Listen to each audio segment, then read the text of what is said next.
They don't have user engagement. They have a lot of bots. I don't know what's really happening over at Twitter.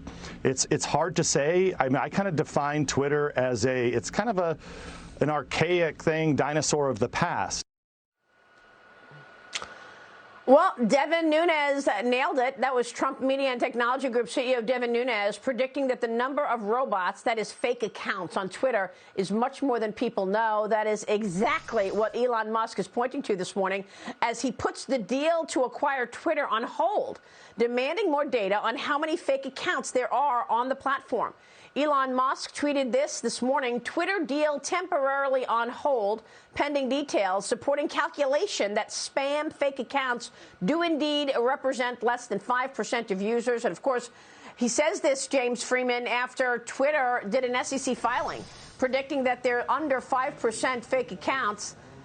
It doesn't look like Elon Musk is buying that number.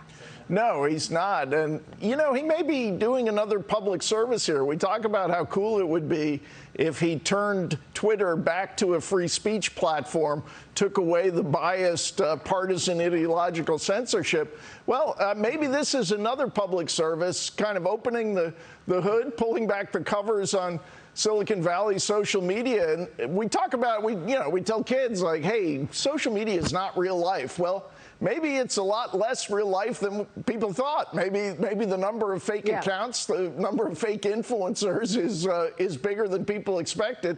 I don't know if he's going to find that. I actually think it is a valuable platform, but I think it's nice to have someone asking the question, and it should be an informative answer. Yeah, Francis, Twitter is being exposed.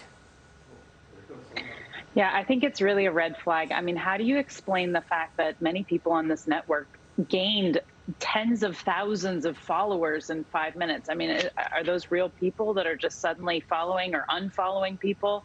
Yeah, I think that all of these algorithms, what they've censored, what they've taken away, the rationale behind, canceling accounts or restricting accounts or whatever, and now they're saying this disinformation czar wants to have verified Twitter users be able to edit other people's tweets. I mean, that's the antithesis of free speech. So I think it's really interesting that they filed that with the SEC. Obviously, Elon has his own history with the SEC,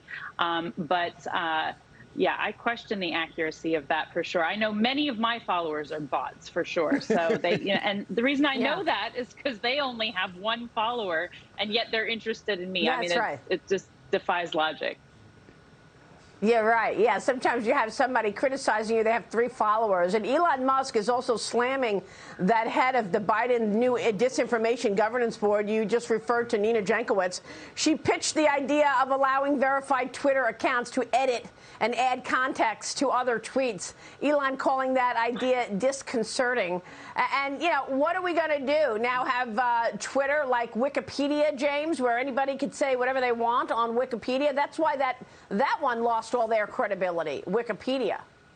I think you want to get back to, I hope what Elon, if he buys it, if he decides he can tolerate the number of fake bots, and if he buys it, I hope you get back to users deciding who they want to follow and not follow. But that disinformation board, I do not understand how this is possibly compatible with the First Amendment, to have housed in one of our national security departments a enforcer of speech. It's just mind-boggling, appalling. Yeah, it's unconstitutional. I think so. Is what it is. Yeah, it looks certainly that way.